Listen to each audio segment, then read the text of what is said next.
El mensaje de WhatsApp que apareció en la pantalla del móvil de Adrián mientras se duchaba decía exactamente: "No te imaginas lo que acabo de hacer con tu mujer".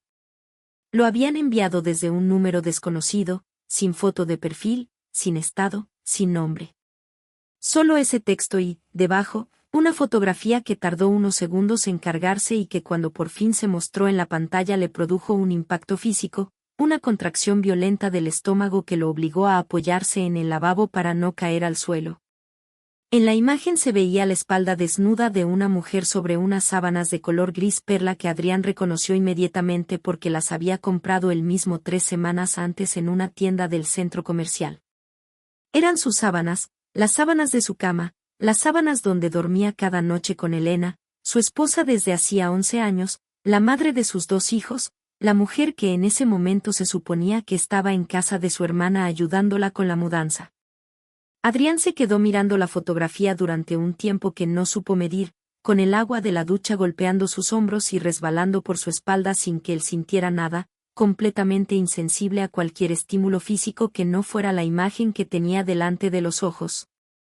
El pelo oscuro de la mujer estaba desparramado sobre la almohada, su postura era relajada, íntima, la postura de alguien que acaba de hacer el amor y se abandona al sopor satisfecho de la carne. No se veía su rostro, pero no hacía falta. Adrián conocía cada centímetro de aquella espalda, cada lunar, cada curva, cada hueso de la columna que tantas veces había recorrido con los dedos en la oscuridad de la noche. Era Elena. No había duda posible. Salió de la ducha sin secarse, dejando un reguero de agua sobre el mármol del baño, y se sentó en el borde de la cama, sobre las mismas sábanas grises de la fotografía.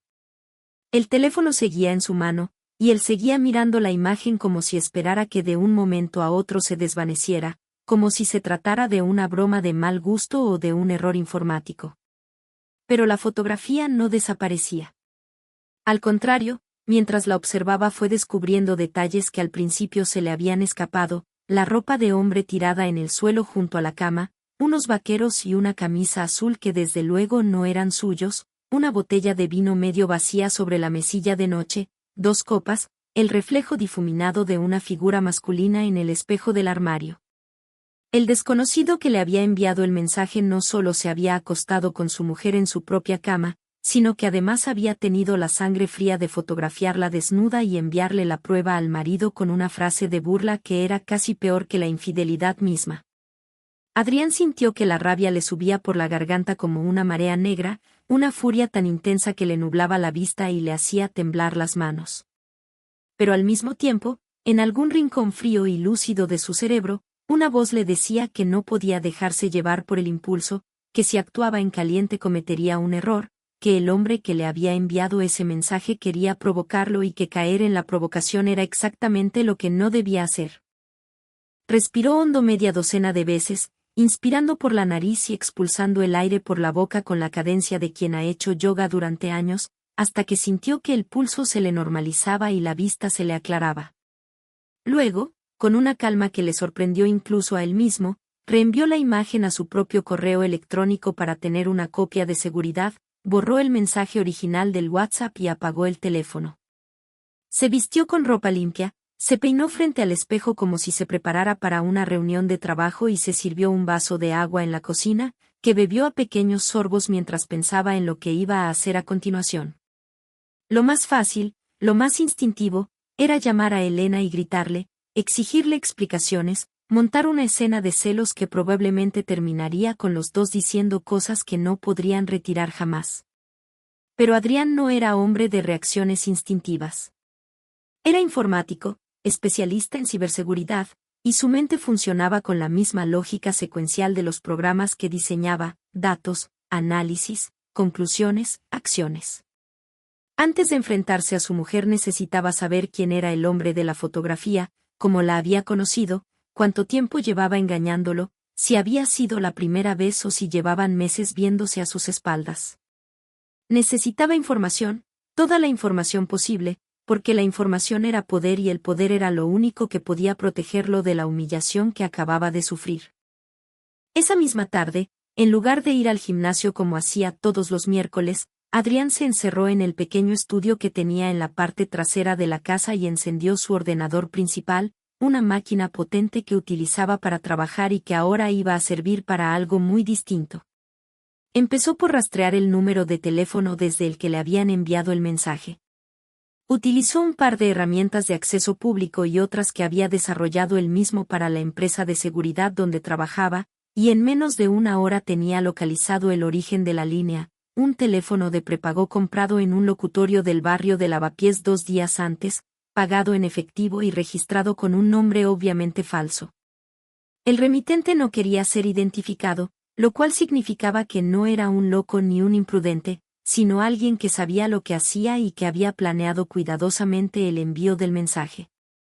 Eso complicaba las cosas pero también las hacía más interesantes, porque si el tipo era lo bastante listo como para cubrir sus huellas telefónicas, también cometería errores en otros frentes, y Adrián era muy bueno encontrando errores.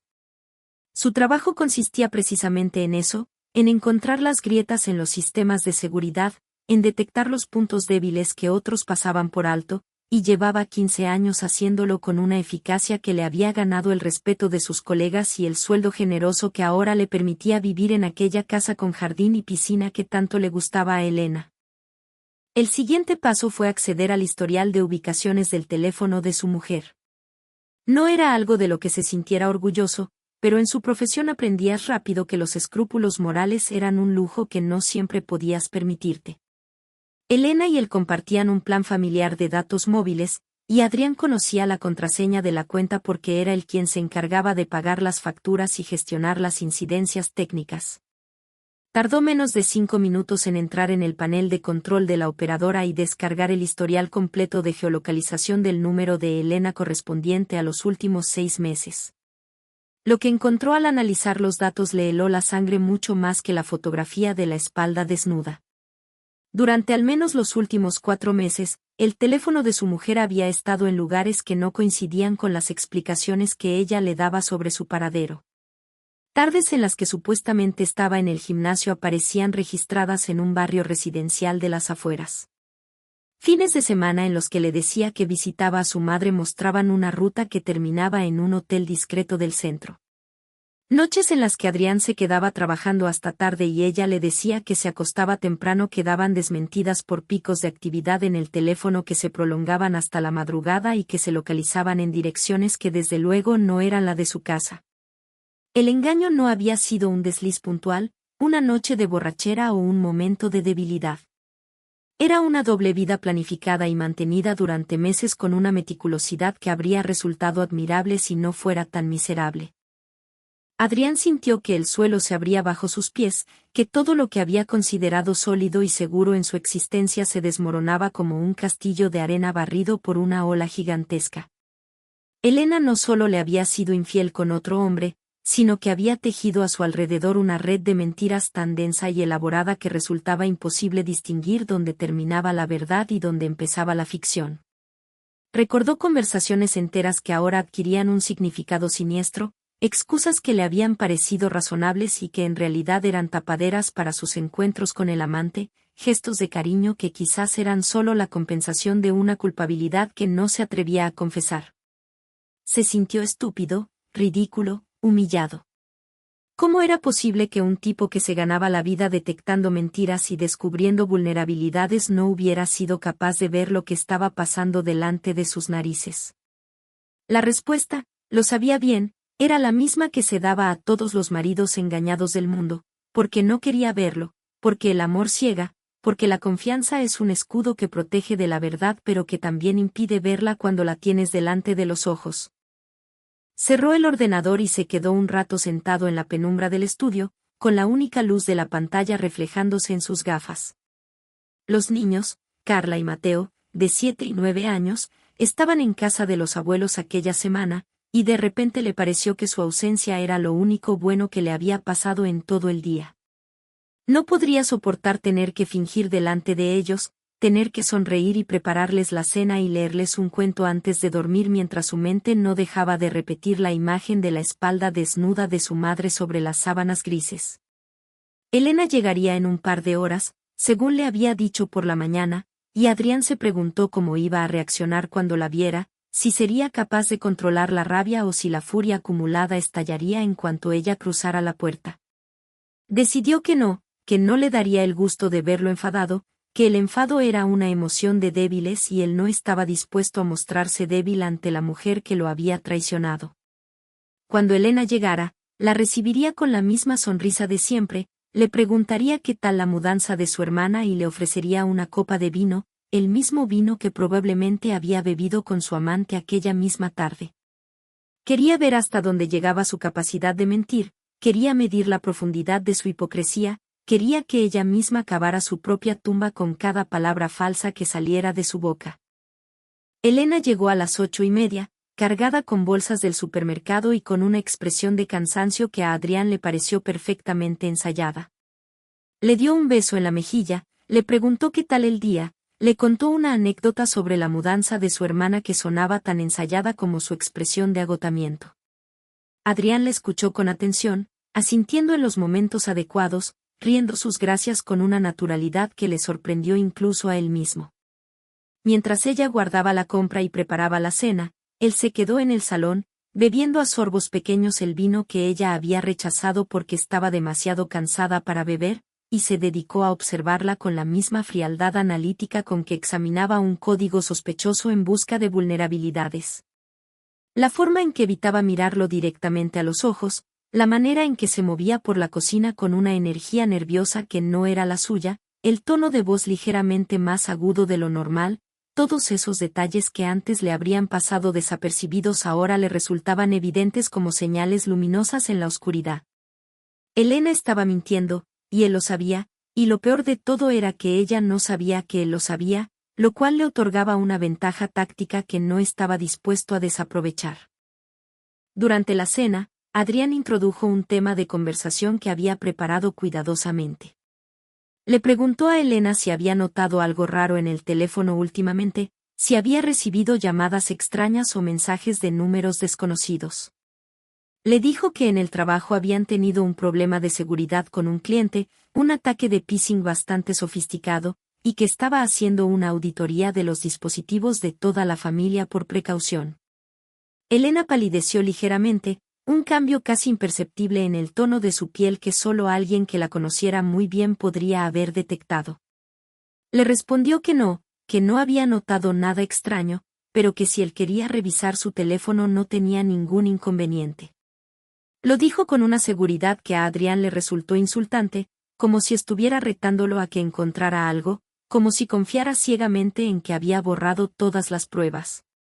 Y probablemente era cierto, probablemente había limpiado su teléfono a conciencia, pero eso a Adrián no le importaba porque él ya no necesitaba el teléfono de ella para saber lo que estaba pasando. Esa noche, cuando Elena se quedó dormida a su lado, con una respiración acompasada y tranquila que delataba una conciencia sorprendentemente limpia para alguien que acababa de engañar a su marido, Adrián permaneció despierto en la oscuridad, con los ojos abiertos y la mente trabajando a toda velocidad. El plan que había empezado a esbozar en el estudio fue tomando forma durante aquellas horas de insomnio, ramificándose en múltiples direcciones como un árbol cuyas raíces se hundían en la venganza y cuyas ramas se extendían hacia la justicia. No quería solo descubrir quién era el amante de Elena y castigarlo. Quería algo más profundo, más duradero, más definitivo. Quería que Elena sintiera, al menos durante un instante, el mismo dolor que él había sentido al ver aquella fotografía en la pantalla del móvil. Quería que supiera lo que era la humillación de ser la última en enterarse, la impotencia de ver cómo tu vida se desmoronaba sin que pudieras hacer nada para evitarlo. Quería venganza, sí, pero una venganza fría y calculada, una venganza que no dejara cicatrices visibles pero que doliera en lo más profundo del alma durante el resto de su vida. A la mañana siguiente, después de que Elena se marchara a trabajar, Adrián retomó la investigación donde la había dejado. El historial de ubicaciones del teléfono de su mujer le había proporcionado una dirección recurrente, un edificio de apartamentos en una zona residencial de las afueras donde el dispositivo de Elena se conectaba con frecuencia y donde permanecía durante horas, generalmente por las tardes. Una búsqueda rápida en el catastro le reveló que uno de los apartamentos de aquel edificio estaba alquilado a nombre de un tal Roberto Ledesma, un nombre que a Adrián no le decía nada hasta que lo introdujo en el buscador y descubrió que se trataba de un compañero de trabajo de Elena, un comercial del departamento de ventas de la empresa farmacéutica donde ella trabajaba como directora de recursos humanos. La pieza encajaba con la precisión de un mecanismo de relojería. Elena no solo se acostaba con otro hombre, sino que lo hacía con alguien de su propia empresa, alguien a quien veía todos los días, alguien con quien probablemente compartía cafés y reuniones y viajes de trabajo. La infidelidad no era un escape puntual de la rutina matrimonial, era una inmersión completa en una realidad paralela que incluía un apartamento secreto, un amante fijo y una red de complicidades laborales que hacían todavía más humillante la posición del marido engañado. Adrián decidió que necesitaba ver a Roberto Ledesma en persona, ponerle cara al hombre que se había acostado con su mujer y había tenido la osadía de enviarle la fotografía para burlarse de él.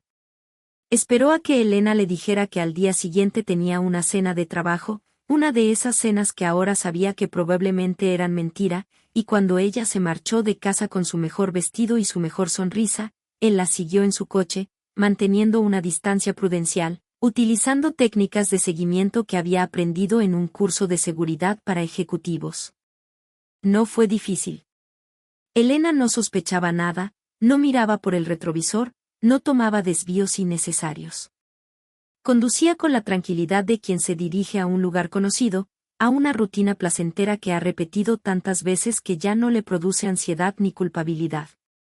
El destino era, efectivamente, el edificio de apartamentos que Adrián había identificado en el catastro, un bloque anodino de ladrillo visto y ventanas de aluminio que parecía sacado de un anuncio de viviendas de clase media. Aparcó el coche en una calle cercana y se quedó esperando, con los ojos fijos en la puerta del edificio y el corazón latiéndole con una mezcla de rabia y excitación que le resultaba casi adictiva. Una hora después, la puerta del edificio se abrió y Elena salió acompañada de un hombre alto, moreno, con el pelo engominado y una sonrisa de depredador que a Adrián le pareció repulsiva incluso desde la distancia. Era Roberto Ledesma, sin duda. Llevaba una camisa blanca arremangada hasta los codos y unos pantalones de vestir que le daban un aire de ejecutivo agresivo, de esos que se creen irresistiblemente atractivos y probablemente lo son para cierta clase de mujeres. Elena se reía de algo que él le decía, una risa fresca y despreocupada que Adrián no le escuchaba desde hacía años, y al verlos juntos, al ver la naturalidad con que se cogían de la mano y se besaban en la mejilla antes de despedirse, entendió que lo suyo no era una aventura pasajera sino una relación consolidada, con sus propios códigos, sus propias rutinas, sus propias complicidades. Quizás incluso se querían, pensó Adrián con una punzada de dolor que lo atravesó como un cuchillo. Quizás él era el obstáculo que les impedía ser felices, el marido molesto al que había que engañar para poder vivir su amor prohibido. Esa noche, cuando Elena regresó a casa con olor a vino y a mentiras, Adrián ya había tomado una decisión. No se enfrentaría a ella, no le contaría lo que sabía, no le daría la oportunidad de justificarse o de pedir perdón. Tampoco se enfrentaría a Roberto Ledesma, al menos no de forma directa y violenta, porque eso solo le acarrearía problemas legales y no le proporcionaría la satisfacción profunda que buscaba. Lo que haría sería algo mucho más retorcido, algo que solo un experto en ciberseguridad con acceso a los sistemas informáticos adecuados podía llevar a cabo. Destruiría a Roberto Ledesma desde dentro, utilizando sus propias herramientas contra él, como un virus que se introduce en el organismo y lo devora sin que la víctima se dé cuenta de lo que está pasando. Y a Elena, a su mujer, le reservaba un castigo todavía más cruel, la obligaría a ser testigo de la destrucción de su amante, la haría partícipe de su caída, y solo cuando ya no quedara nada del hombre del que se había enamorado, solo entonces le revelaría que él había estado detrás de todo desde el principio. Sería una venganza lenta, meticulosa, perfecta, una venganza que se saborearía durante meses y que dejaría cicatrices permanentes en todos los implicados. El plan de Adrián comenzó a ejecutarse a la mañana siguiente, cuando Elena volvió a salir de casa para otra de sus supuestas reuniones de trabajo. Lo primero que hizo fue investigar a fondo la vida digital de Roberto Ledesma. No era difícil para alguien con sus conocimientos. Las redes sociales del tipo eran un escaparate de vanidad y exhibicionismo, llenas de fotos en el gimnasio, de citas motivacionales absurdas, de selfies en restaurantes caros y de publicaciones que delataban un coeficiente intelectual bastante por debajo de la media. Adrián encontró su perfil de Facebook, su cuenta de Instagram, su Twitter abandonado desde 2019 y, lo más interesante de todo, su perfil de LinkedIn, donde Roberto Ledesma detallaba con orgullo su trayectoria profesional en la empresa farmacéutica, sus logros comerciales, sus ascensos y sus responsabilidades actuales. En esa red social profesional, Roberto se presentaba como un triunfador, un vendedor nato, un hombre de éxito que había alcanzado la cima de su carrera gracias a su talento y a su esfuerzo. Adrián sonrió al leer aquellas autodescripciones grandilocuentes. Acababa de encontrar la grieta en el sistema, el punto débil por donde iba a colarse para destruirlo. El correo electrónico corporativo de Roberto Ledesma fue el siguiente objetivo. Adrián conocía bien el funcionamiento de los servidores de correo empresariales, y la farmacéutica donde trabajaban Elena y su amante utilizaba un sistema bastante común, con las vulnerabilidades habituales que los administradores perezosos nunca se molestaban en parchear. No necesitó hackear nada en el sentido espectacular que tiene esa palabra en las películas. Simplemente utilizó técnicas de ingeniería social, suplantando la identidad del departamento de sistemas de la empresa en un correo que envió a Roberto con un enlace que supuestamente servía para restablecer su contraseña. El cebo era burdo, casi insultantemente simple, pero funcionó porque Roberto, como la mayoría de los usuarios, no leía los mensajes con atención y hacía clic en cualquier enlace que le llegaba sin comprobar su procedencia. En menos de 24 horas, Adrián tenía acceso completo a la bandeja de entrada del amante de su mujer, a sus correos enviados, a sus borradores, a su calendario de reuniones y a su lista de contactos profesionales. Lo que encontró en aquellos correos superó todas sus expectativas. Roberto Ledesma no solo era un trepador vanidoso y un adúltero sin escrúpulos, sino también un delincuente de poca monta que llevaba años desviando comisiones de la empresa farmacéutica mediante un sistema de facturas falsas que había urdido en colaboración con un par de proveedores corruptos. Los correos estaban llenos de pruebas, facturas infladas, transferencias a cuentas opacas, correos cifrados con instrucciones para desviar pagos, documentos falsificados que justificaban gastos inexistentes. El fraude no era de una magnitud escandalosa, apenas unos 100.000 euros desviados en los últimos 3 años, pero era suficiente para hundir la carrera de Roberto Ledesma y mandarlo a la cárcel si la empresa decidía presentar una denuncia. Adrián descargó todos los correos, los clasificó meticulosamente, los guardó en una carpeta cifrada de su ordenador y se preparó un café mientras pensaba en la mejor manera de utilizar aquella información. Tenía 2 opciones: enviarlo todo de forma anónima a la dirección de la empresa y esperar a que el escándalo estallara por sí solo, o utilizar aquellas pruebas como palanca para algo más retorcido y personal. Se decantó por la segunda opción. Quería ver la cara de Roberto Ledesma cuando supiera que alguien tenía en sus manos el poder de destruir su vida, quería saborear su miedo, quería que sintiera aunque fuera por un momento la misma angustia que él había sentido al ver la fotografía de su mujer desnuda en la cama de otro hombre. Esa noche, mientras Elena dormía a su lado con la misma placidez de las noches anteriores, Adrián creó una cuenta de correo anónima y redactó un mensaje breve y directo destinado a Roberto Ledesma. No se identificó, no dio pistas sobre su identidad, simplemente le dijo que tenía en su poder pruebas de sus actividades ilegales en la empresa y que, si no quería que esas pruebas llegaran a manos de sus jefes, debía seguir una serie de instrucciones muy precisas. La primera instrucción era que debía poner fin inmediatamente a su relación con Elena, sin dar explicaciones, sin despedidas, sin ningún tipo de contacto posterior. La segunda era que debía transferir 10.000 euros a una cuenta bancaria opaca que Adrián había abierto en un banco digital con documentación falsificada. La tercera era que debía dimitir de su puesto en la farmacéutica en un plazo máximo de 2 semanas, alegando motivos personales. Si cumplía las 3 condiciones, las pruebas del fraude nunca verían la luz. Si no las cumplía, irían directamente al director general de la empresa y a la policía. Roberto Ledesma respondió al chantaje en menos de una hora, con un correo lleno de faltas de ortografía y de súplicas patéticas que confirmaron la pobre opinión que Adrián se había formado de él. Preguntaba quién era, cómo había conseguido esa información, qué quería realmente. Decía que lo del dinero no era posible, que no tenía esa cantidad disponible, que por favor le diera más tiempo. Decía también que lo de Elena era diferente, que la quería de verdad, que no podía dejarla así como así, que su relación era lo único bueno que tenía en la vida. Adrián leyó aquellas palabras con una mezcla de desprecio y de satisfacción. Así que la quería de verdad, el muy imbécil. Pues precisamente por eso la iba a perder, precisamente porque la quería iba a dolerle más, y el dolor era lo que Adrián buscaba por encima de cualquier otra cosa. Esa noche durmió profundamente, con un sueño reparador y sin sobresaltos, el sueño de quien está ejecutando un plan que se desarrolla exactamente como había previsto.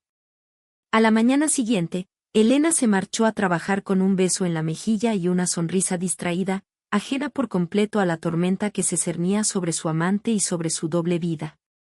Adrián la vio marcharse desde la ventana del salón, con su taza de café humeante en la mano, y sintió una oleada de poder tan intensa que casi le hizo sonreír. Él, el marido engañado, el cornudo, el pobre idiota que no se había enterado de nada durante meses, era ahora el titiritero que movía los hilos de todos los implicados sin que ninguno de ellos lo supiera. Y eso, pensó, era mucho mejor que cualquier venganza convencional, mucho más satisfactorio que un puñetazo en la cara o un divorcio exprés. Los días siguientes transcurrieron en una calma tensa que Adrián saboreó como se saborea un plato exquisito. Elena seguía con su rutina de mentiras, aunque ahora parecía más nerviosa de lo habitual, más distraída, más propensa a sobresaltarse cuando sonaba el teléfono o cuando alguien llamaba a la puerta. Adrián supuso que Roberto, aterrorizado por el chantaje, había empezado a distanciarse de ella sin darle explicaciones satisfactorias, y que Elena estaba empezando a notar que algo raro pasaba con su amante pero no se atrevía a preguntar. Esa incertidumbre, esa angustia sorda de no saber qué estaba pasando, era exactamente lo que Adrián quería que sintiera, y cada vez que la veía preocupada, cada vez que la sorprendía mirando el móvil con ansiedad, sentía una satisfacción tan intensa que casi le resultaba adictiva. Una semana después del primer chantaje, Roberto Ledesma transfirió los 10.000 euros a la cuenta que Adrián le había indicado. El dinero llegó por la mañana y Adrián lo recibió con una sonrisa de triunfo. No necesitaba ese dinero, su sueldo era más que suficiente para mantener el nivel de vida que llevaba, pero aceptarlo era parte del plan. Quería que Roberto se sintiera exprimido, humillado, reducido a la condición de víctima. Quería que supiera lo que era que alguien jugara con su vida sin que pudiera hacer nada para impedirlo. Y lo mejor de todo era que el muy idiota no tenía ni idea de quién estaba detrás del chantaje. Probablemente sospechaba de alguno de sus proveedores corruptos, de algún compañero de trabajo que había descubierto su pequeño fraude, de cualquiera menos del marido de su amante, porque en su arrogancia de seductor barato jamás se le habría ocurrido que el pobre cornudo pudiera ser capaz de algo así. La dimisión de Roberto Ledesma se produjo exactamente 12 días después del primer correo de chantaje, tal y como Adrián le había ordenado. Elena llegó a casa aquella tarde con el rostro desencajado y los ojos enrojecidos, diciendo que su compañero de trabajo, un tal Roberto del departamento de ventas, había presentado su dimisión de forma repentina y que todo el mundo en la oficina estaba conmocionado. Adrián escuchó la noticia con una expresión de educada sorpresa, como si aquello no tuviera nada que ver con él, como si la caída de Roberto Ledesma fuera un suceso remoto y sin importancia que apenas merecía un comentario. Elena estaba visiblemente afectada, aunque intentaba disimularlo, y Adrián la observó con la frialdad de un entomólogo que estudia un insecto bajo la lupa. Le preguntó si ese Roberto era buen compañero, si le caía bien, si iba a echarlo de menos. Eran preguntas inocentes que escondían un veneno sutil, y cada palabra que Elena pronunciaba para responderlas, cada mentira piadosa que salía de su boca, era una puñalada que se clavaba a sí misma sin saberlo. Esa noche, cuando Elena se encerró en el baño para darse una ducha que se prolongó más de lo habitual, Adrián aprovechó para revisar el móvil de ella, que había dejado sobre la mesilla de noche. La contraseña de desbloqueo era la fecha de nacimiento de los niños, algo que él sabía desde siempre pero que nunca había utilizado por respeto a su intimidad. Ahora el respeto había dejado de tener sentido. Abrió la aplicación de WhatsApp y encontró la conversación con Roberto, una conversación que Elena no había borrado quizás porque todavía confiaba en que su marido jamás revisaría su teléfono. Lo que leyó en aquellos mensajes le produjo una arcada de asco pero también una confirmación de que su venganza estaba funcionando. Roberto le decía a Elena que lo sentía, que tenía que desaparecer una temporada, que había cometido errores graves y que necesitaba poner orden en su vida. No le daba detalles, no le explicaba el motivo real de su dimisión, y Elena le suplicaba que le contara lo que estaba pasando, que no la dejara así, que lo quería y que juntos podían superar cualquier cosa. Los últimos mensajes de Roberto eran de una frialdad que bordeaba la crueldad, y Adrián supo que el chantaje había funcionado mejor de lo que esperaba. Roberto estaba tan aterrorizado por la amenaza de ver sus delitos expuestos que había sacrificado sin pestañear a la mujer que supuestamente amaba.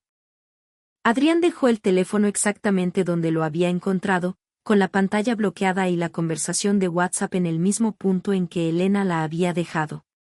Cuando ella salió del baño, con el pelo mojado y una bata que le quedaba grande, él estaba tumbado en la cama leyendo un libro, aparentemente ajeno a todo. Elena se acostó a su lado, se quedó mirando al techo durante un rato y luego se giró hacia él y le preguntó si creía que era posible querer a dos personas al mismo tiempo. La pregunta era tan inesperada, tan fuera de lugar, que Adrián estuvo a punto de delatarse con una reacción involuntaria. Pero se contuvo, respiró hondo y le respondió con una evasiva filosófica, algo sobre la complejidad de los sentimientos humanos y la ambigüedad del deseo. Elena asintió en silencio y no volvió a hablar en toda la noche. Adrián supo entonces que el plan estaba llegando a su fase final, que Elena estaba empezando a sospechar que su marido sabía algo, que el castillo de naipes de su doble vida se tambaleaba y que solo era cuestión de tiempo que terminara de derrumbarse. El golpe definitivo lo dio una semana más tarde, aprovechando una noche en que los niños habían vuelto de casa de los abuelos y la familia al completo estaba reunida para cenar. Adrián había preparado una presentación en el ordenador del salón, con el argumento de que quería enseñarles unas fotos de las últimas vacaciones. Pero cuando enchufó el portátil al televisor y abrió la carpeta correspondiente, lo que apareció en la pantalla no fueron las fotos de la playa ni los selfies familiares, sino una selección de los mensajes que Elena y Roberto habían intercambiado durante meses, las fotos del apartamento secreto, los correos del fraude y la fotografía de la espalda desnuda de su mujer que había sido el origen de todo. Elena se quedó blanca, literalmente blanca, como si toda la sangre de su cuerpo se hubiera retirado de golpe hacia algún refugio interior. Los niños, que no entendían lo que estaban viendo, miraban alternativamente a su padre y a su madre con expresiones de desconcierto. Adrián, con una calma que rayaba en la crueldad, les pidió que se fueran a su habitación, que los adultos tenían que hablar. Cuando se quedaron solos, miró a su mujer a los ojos y le dijo, simplemente, que lo sabía todo, que lo había sabido desde el primer día, y que cada palabra que ella había pronunciado en los últimos meses había sido registrada y analizada como parte de un plan que ahora llegaba a su conclusión.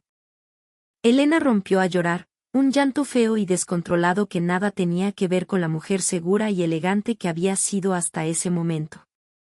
Intentó balbucear excusas, explicaciones, justificaciones. Dijo que lo de Roberto había sido un error, que nunca había querido hacerle daño, que había sido débil y estúpida y que estaba dispuesta a hacer lo que fuera para arreglarlo. Adrián la dejó hablar, la observó retorcerse en su propia miseria, sintiendo que cada lágrima que derramaba era un pequeño pago a cuenta de la deuda que había contraído con él. Cuando Elena se quedó sin palabras, él le contó la verdad, toda la verdad, lo del chantaje, lo de la dimisión de Roberto, lo de los 10.000 euros, lo de la denuncia por fraude que ya había enviado de forma anónima a la empresa farmacéutica. Le dijo que su amante no la había abandonado por voluntad propia, sino porque él lo había obligado, y que el hombre al que tanto decía querer era en realidad un delincuente de poca monta que la había utilizado igual que ella lo había utilizado a él. Le dijo que el amor que ella creía haber encontrado fuera del matrimonio no era más que una mentira dentro de otra mentira, un espejismo que se desvanecía en el momento en que alguien lo miraba de cerca. Elena se quedó en silencio, con los ojos hinchados y el maquillaje corrido por las mejillas, la imagen misma de la derrota. Adrián se levantó del sofá, apagó el televisor, cerró el portátil y se dirigió a la puerta. Antes de salir, se giró y le dijo lo último que le quedaba por decir. Le dijo que el divorcio era innegociable, que se quedaba con la custodia de los niños porque no pensaba dejar que crecieran al lado de una mujer capaz de mentir con tanta naturalidad, y que no quería volver a verla nunca más en la casa que había sido de los dos. Le dijo también que no se preocupara por el dinero, que él se encargaría de que no le faltara de nada, pero que a cambio ella renunciaría a cualquier reclamación sobre los bienes gananciales. Era un chantaje, sí, pero un chantaje legal, amparado por la posesión de pruebas que podían arruinar su reputación para siempre si se filtraban. Elena sintió en silencio, sin fuerzas para protestar, y Adrián salió de la casa sin mirar atrás, con la sensación de haber cerrado un capítulo de su vida de la única manera posible, con una victoria aplastante y una venganza cumplida hasta sus últimas consecuencias. Los meses siguientes fueron un proceso de reconstrucción lenta pero constante. Adrián se mudó con los niños a un apartamento más pequeño pero más acogedor, cerca del colegio y del parque, donde empezaron una vida nueva sin los lujos de la casa anterior pero con una tranquilidad que no tenía precio. Elena, por su parte, se fue a vivir con su hermana, tal y como le había contado a Adrián aquella tarde en que todo empezó, solo que esta vez no era una excusa sino una necesidad. La empresa farmacéutica, tras recibir la denuncia anónima, abrió una investigación interna que confirmó el fraude de Roberto Ledesma y que, de paso, sacó a la luz su relación con Elena, lo cual provocó el despido de ambos y un escándalo que los dejó marcados profesionalmente de por vida. Roberto fue condenado a 2 años de prisión por estafa y falsedad documental, una condena que cumplió en un centro penitenciario de la periferia sin que nadie fuera a visitarlo. Elena, que no llegó a ser imputada penalmente porque su participación en el fraude no pudo ser probada, se quedó sin trabajo, sin marido, sin amante y sin la custodia de sus hijos, condenada a una existencia de visitas supervisadas y llamadas telefónicas en días alternos. Adrián, en cambio, descubrió que la venganza, una vez consumada, dejaba un hueco que solo podía llenarse con la indiferencia. Dejó de odiar a Elena con la misma intensidad con que la había odiado durante los meses del plan, y en su lugar fue instalándose una especie de desapego sereno, una distancia emocional que le permitía pensar en ella sin rabia y sin dolor, como quien piensa en un conocido lejano del que hace tiempo que no sabe nada. Siguió con su trabajo, con sus hijos, con su vida, y con el tiempo empezó a salir con una mujer que no se parecía en nada a Elena, una profesora de literatura amable y tranquila que nunca le dio motivos para desconfiar y que le enseñó, sin proponérselo, que el amor no tenía por qué ser un campo de batalla. La historia terminó, como terminan todas las historias que merecen la pena, con un comienzo. Y aunque nadie se lo preguntó nunca, Adrián supo que lo mejor de su venganza no había sido destruir a los que lo traicionaron, sino reconstruirse a sí mismo después de hacerlo.